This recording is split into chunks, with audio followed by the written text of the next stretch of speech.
بار بار یہ جو عمل ہے اللہ کی طرف بار بار واپس رجوع کرنا، یہ کبھی کبھی اللہ تعالیٰ کو تسبیحات سے بھی زیادہ پسند ہے۔ ابن قیم رحمہ اللہ کہتے ہیں کہ there are times when گناہ گاروں کے آنسو اللہ تعالیٰ کو ایک نیک بندے کی تسبیح سے زیادہ محبوب ہو جاتے ہیں۔ کیسی بات ہے، عجیب سی بات ہے۔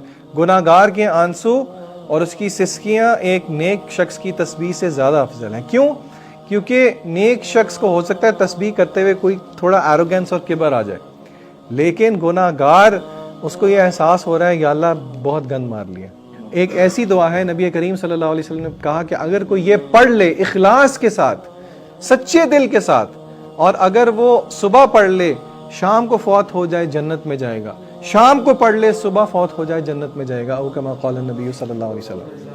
اس دعا کا اگر آپ میننگ دیکھیں نا تو اس میں یہ چیز ہمیں ملتی ہے۔ اس دعا کیا ہے؟ اللہم انت ربی، اے اللہ آپ میرے رب ہیں، لا الہ الا انت، آپ کے علاوہ کوئی عبادت کے لائق نہیں، انت خلقتنی، آپ نے مجھے پیدا کیا، وانا عبدک، میں آپ کا بندہ۔ کیا اللہ کو نہیں پتا کہ وہ ہمارے رب ہیں؟ ہم شروع کریں اللہم انت ربی، کیا اللہ کو نہیں پتا وہ ہمارے الہ ہیں؟ لا الہ الا انت خلقتنی، اللہ کو نہیں پتا اللہ نے ہمیں پیدا کیا ہے؟ انت خلقتنی وانا عبدک، یا اللہ میں آپ کا بندہ، اللہ کو نہیں پتا کہ ہم اللہ کے بندے ہیں؟ یہ ہم کیوں کہہ رہے ہیں؟ یہ علماء کہتے ہیں یہ ایک طریقہ ہے اپنے آپ کو ریمائنڈ کروانے کا کہ اپنی اوقات بھی بندہ یاد رکھے۔ یا اللہ آپ نے مجھے پیدا کیا، میں آپ کا بندہ ہوں، تو اور آپ سے جو میں نے وعدہ کیا ہے اور جو عہد کیا ہے اس پہ میں اپنی استطاعت کے مطابق قائم ہوں۔ یا اللہ مجھے اعتراف ہے ہر اس نعمت کا جو آپ نے میرے اوپر کی ہے۔ یہاں پہ شاید ہم رک کے یہ سوچتے ہوں کہ ہمارے اوپر تو شاید پیسوں کی اتنی نعمت نہیں ہے، غربت ہے، ہمارے پاس تو اتنا بڑا گھر نہیں ہے جتنا کسی اور کے پاس ہے، ہمارے پاس اتنی بڑی سواری نہیں ہے جتنی کسی اور کے پاس ہے۔ ہم صرف ان چیزوں کو نعمتیں سمجھتے ہیں۔ آئے میں آپ کو ایک یاد دہانی کرواتا ہوں ایک ایسی نعمت کی طرف جو ہم سب کے پاس ہے لیکن ہم اس کا شکر نہیں کرتے، اور اس کا ہم اس طرح کا استعمال کرتے ہیں کہ اللہ ہم پر رحم فرمائے۔ قیامت کے دن ایک بندے کو لایا جائے گا، اس نے 500 سال تک اللہ کی عبادت کی، 500 ایئرز، 500 سال میں اس نے پلک جھپکنے تک بھی، حدیث کے الفاظ ہیں کہ اللہ کی عبادت میں ہی گزاری۔ تو اللہ تعالیٰ فرشتوں کو کہیں گے کہ لاؤ اس بندے کو، اور بندہ جب اللہ تعالیٰ کے سامنے پیش ہوگا تو اللہ کہیں گے کہ اس کو میری رحمت کی وجہ سے جنت میں ڈال دیں۔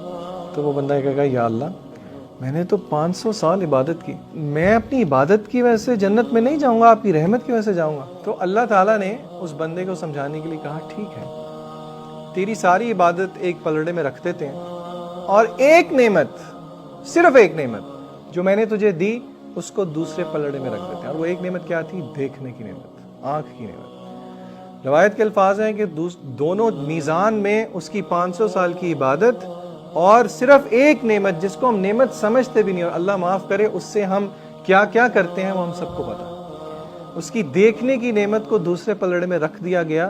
حدیث کے الفاظ ہیں کہ اس کی دیکھنے کی نعمت بھاری آ گئی اس کے 500 سال کی عبادت۔ اللہ نے حکم دیا فرشتوں کو کہ اس کو جہنم میں اٹھا کے پھینک دو۔ تو پھر روایت کے الفاظ ہیں کہ اس نے کہا کہ نہیں یا اللہ میں مانتا ہوں کہ میں جنت میں آپ کی رحمت کی وجہ سے جاؤں گا۔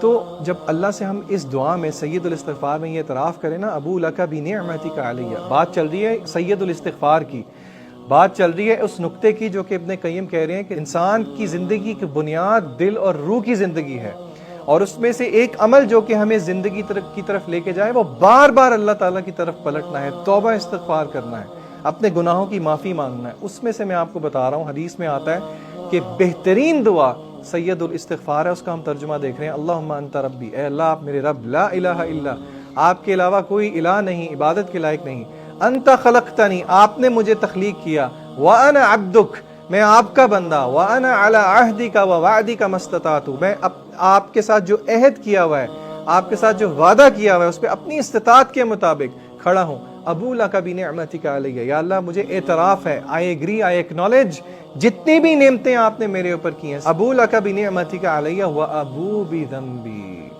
وابو بذنبی، یا اللہ مجھے اعتراف ہے اپنے گناہوں کا، فاغفر لی، تو بس مجھے معاف کر دے، فإنہ لا یغفر الذنوب الا انت، اور بے شک آپ کے علاوہ گناہوں کو کوئی معاف کرنے والا نہیں۔